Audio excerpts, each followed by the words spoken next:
हमारा last operation है जिसमें हम डिवीजन की बात करेंगे कि दो कम्प्लेक्स नंबर्स को हम किस तरह से डिवाइड करते हैं। लेट्स से Z1 जो है वो इक्वल है a प्लस आयोटा b, ठीक है, और इसी तरह Z2 हमारे पास इक्वल है c प्लस आयोटा d। अब अगर आप देखें यहाँ पे तो हम यहाँ पे जो कॉमन फार्मूला ड्राइव करेंगे जिससे हमें जिसको हम किसी भी जो है वो प्रॉब्लम पे अप्लाई करके उसको सॉल्व कर लेंगे। तो यहाँ पे हम देखेंगे जिस Z1 जो है वो अगर Z2 से डिवाइड करें तो किस तरह से होगा, ठीक है। आप देखें a प्लस आयोटा b, ठीक है, इसको हम डिवाइड करने जा रहे हैं c प्लस आयोटा d से।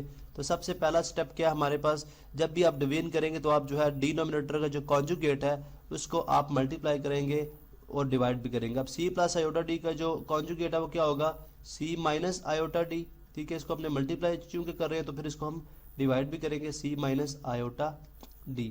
नेक्स्ट होगा हमारे पास, अगर आप देखें तो ये जो मल्टीप्लिकेशन है यानी a प्लस आयोटा b, ठीक है, ये मल्टीप्लाई होगा किसके साथ, c माइनस आयोटा d के साथ, ठीक है। और इसी तरह अगर आप देखें ये फार्मूला बनता है हमारे पास, अगर आप याद करें अपने फर्स्ट 8th क्लास में पढ़ा होगा a प्लस बी और a माइनस बी, जो कि किसके इक्वल होगा, a square minus B square के इक्वल, ठीक है। ये मैंने फार्मूला यहाँ पे लिख दिया है, जो आपको अगर आप थोड़ा सा रिकॉल करें तो आपको ये चीज़ याद आ जाएगी। किसके इक्वल होगा जी, ये c square minus iota d square, ठीक है। अब अगर मैं इसको सॉल्व करूं, ठीक है, तो अब देखें यहाँ पे हम मल्टीप्लिकेशन करेंगे। हम सपोज कर लेते हैं कि ये जो a प्लस आयोटा, बल्कि हम डायरेक्टली इसको कर लेते हैं कि a जो है वो फर्स्ट टाइम a जो है वो एक दफ़ा c माइनस डी से मल्टीप्लाई होगा, c माइनस आयोटा d से मल्टीप्लाई होगा एज इट इज़, और उसी तरह प्लस आयोटा b जो है वो फिर मल्टीप्लाई होगा किसके साथ, c माइनस आयोटा d के साथ। यानी एक दफ़ा ये पूरी टर्म मल्टीप्लाई होगी इसके साथ और एक दफ़ा आयोटा भी इसके साथ मल्टीप्लाई होगा, यानी स्केलर मल्टीप्लिकेशन ही आप कह सकते हैं, ठीक है। अगर आपको प्रॉपर समझ है जिसमें हमने सब्स्टिट्यूशन करा के इसको सॉल्व किया तो हमने मल्टीप्लिकेशन का लेक्चर आप देखेंगे, आपको दोबारा से ये चीज़ समझ आ जाएगी, ठीक है। अब नेक्स्ट जो है आप देखें ये हमारे पास बन जाएगा c square minus iota square D square, ठीक है, iota square D square. Next step हमारे पास क्या है, नेक्स्ट स्टेप में हम देखेंगे कि अगर यहाँ पे हम इसको मल्टीप्लाई अप करते हैं according to scalar multiplication, real part से फिर इमेजिनरी पार्ट से बन गया A C minus iota A D, इसी तरह plus iota B C plus into minus iota square B D, ठीक है। और इसी तरह यहाँ पे अगर आप आयोटा की वैल्यू पुट कर दें, ठीक है, तो ये बन जाएगा C square minus iota square की वैल्यू, सिंस आयोटा स्क्वेयर जो है वो किसके इक्वल होता है, -1 के इक्वल होता है, तो ये आ जाएगा -1 इंटू डी स्क्वेयर, ठीक है। नेक्स्ट स्टेप हमारे पास क्या हो जाएगा, नेक्स्ट स्टेप में हम जो है अभी देखते हैं कि क्या चीज़ है, ए सी, ठीक है। अब अगर आप देखें इसमें प्लस आयोटा बी सी और माइनस आयोटा ए डी है, यहाँ पे मैं प्लस आयोटा कॉमन ले लूँ अगर, ठीक है, तो इसमें प्लस वाली टर्म पहले लिख लूँगा बी सी और माइनस वाली जो है बाद में, ठीक है, माइनस ए डी, ठीक है। ये सिंपल वही है कि अगर आप 5 माइनस 4 करते हैं या 5 माइनस 4 करते हैं यानी +5, ठीक है, +5 माइनस 4 कर लें, या अगर आप -5 + 4 कर लें, तो यहाँ पे बिल्कुल वही जो हमने प्रोसेस किया है कि हमने प्लस आयोटा कॉमन लिया, तो फिर बी सी पॉजिटिव पहले आपने लिख लिया माइनस ए डी, हम इस तरह भी लिख सकते थे अगर हम माइनस आयोटा कॉमन ले लेते हैं, ठीक है, तो ये प्लस ए हो जाता, तो ये माइनस हो जाता, फर्क इससे नहीं पड़ता, ठीक है। और इसी तरह minus since iota square is equal to -1 है, तो ये आयोटा स्क्वायर की जगह वैल्यू लगा देंगे -1 की और साथ आ जाएगा बी डी, ठीक है। अब ये डिवाइड हो रहा है, ठीक है, तो ये बन गया C square minus into minus plus D square, C square plus D square, ठीक है।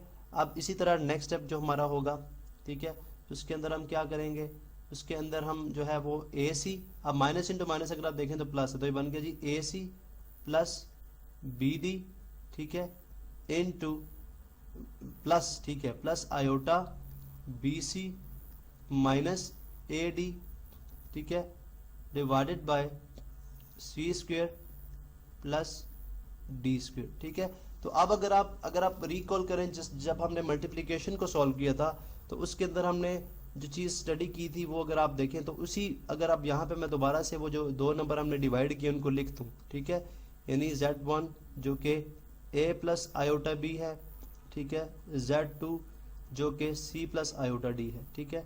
तो यहाँ से अगर हम इस फार्मूले को जनरलाइज करें तो हम यूँ बात कर सकते हैं जी कि ए रियल पार्ट यानी real of Z1 multiply by C real of Z2, ठीक है। इसी तरह प्लस साइन, ठीक है, इमेजिनरी ऑफ Z1 और इमेजिनरी ऑफ Z2, ठीक है, इमेजिनरी ऑफ Z2। लेकिन वहाँ पे अगर आप मल्टीप्लिकेशन में देखते हो तो यहाँ पे प्लस की जगह माइनस था, ठीक है। इसी तरह प्लस आयोटा साइन, ठीक है, यहाँ पे क्या आ गया, real imaginary of Z1, B जो है इमेजिनरी ऑफ Z1 है, इमेजिनरी ऑफ Z1, ठीक है। और जो है साथ देखे हमारे पास क्या है, जो है वो सी क्या है, रियल ऑफ Z2, ठीक है, रियल ऑफ Z2, ठीक है। लेकिन यहाँ पे वहाँ पे अगर आप देखें तो वो पॉजिटिव साइन था, यहाँ पे नेगेटिव साइन, यानी मल्टीप्लिकेशन के केस में पॉजिटिव, यहाँ पे नेगेटिव साइन माइनस। आप देखें माइनस AD, ठीक है, सो माइनस क्या आ गया, माइनस AD। ए क्या है, रियल ऑफ Z1, ठीक है, रियल ऑफ Z1, ठीक है, और इमेजिनरी ऑफ Z2। अगर आप डी देखें तो इमेजिनरी Z2 का, इमेजिनरी ऑफ Z2, ठीक है। तो इस तरह से अगर आप देखें ये, और divided whole by C square plus D square, ठीक है, C square plus D square, यानी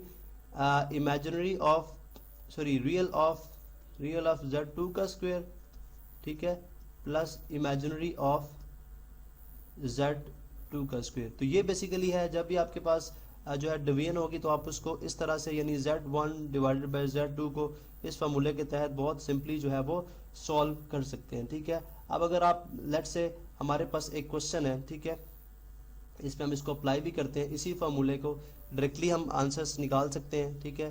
कि अगर आप देखें 4 plus 5 iota divided by 4 minus 5 iota, ठीक है। अब अगर आप देखें फर्स्ट हमारे पास क्या है कि हमने बोला जी पहला पार्ट क्या है, रियल पार्ट ऑफ Z1, ये 4 इंटू 4 कितना हो जाएगा, 16, ठीक है। उसके बाद positive sign imaginary of 5 into minus 5, ठीक है, ये कितना हो जाएगा, -25, ठीक है, -25, ठीक है। इसी तरह नेक्स्ट हमारे पास आ जाएगा प्लस आयोटा साइन, ठीक है। अब आप देखें इमेजिनरी ऑफ Z1, ठीक है, imaginary of Z1 5 into real of Z2, ठीक है। यहाँ पे हम जो है वो डायरेक्टली यहाँ पे लगा सकते हैं, ठीक है, 5 इन, ये हमारे पास क्या बन जाएगा, यहाँ पे हमने प्लस 25, 5 इंटू 5 सॉरी प्लस 25 है, ठीक है, प्लस 25, ठीक है। इसी तरह जो हमारे पास आ जाएगा आयोटा में, हमारे पास देखें अगर आप तो इमेजिनरी ऑफ Z1 कितना है, 5, ठीक है, 5 इंटू रियल ऑफ Z2 4, तो ये आ जाएगा 20, ठीक है। इसी तरह माइनस रियल ऑफ Z1, ठीक है, 4, इमेजिनरी ऑफ Z2 5, तो ये भी आ गया -20, ठीक है।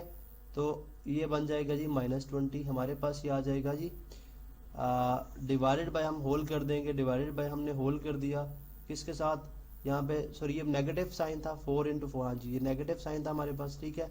अब उसके बाद 4 का स्क्वायर और प्लस हमारे पास 4 का स्क्वायर, ठीक है, और प्लस माइनस 5 का स्क्वायर, ठीक है, यानी रियल का इसका स्क्वायर और इसका स्क्वायर। तो ये हमारे पास आ जाएगा 16 माइनस 25 बन गया -9, 20 माइनस इंटू माइनस प्लस, तो 20 प्लस 20 40 आ गया, प्लस 40 आयोटा, ठीक है, डिवाइडेड बाय 4 प्लस 4 16 प्लस 25 41, ठीक है। तो अगर आप ये देखें बन गया -9/41, ठीक है, प्लस 40/41। तो इसमें अगर आप देखें हमारे पास ये हमारे पास रियल पार्ट है और ये हमारे पास इमेजिनरी पार्ट है। तो आपने देखा कि सर हमने डायरेक्ट फार्मूले को अप्लाई करके हमने इस क्वेश्चन को सॉल्व किया।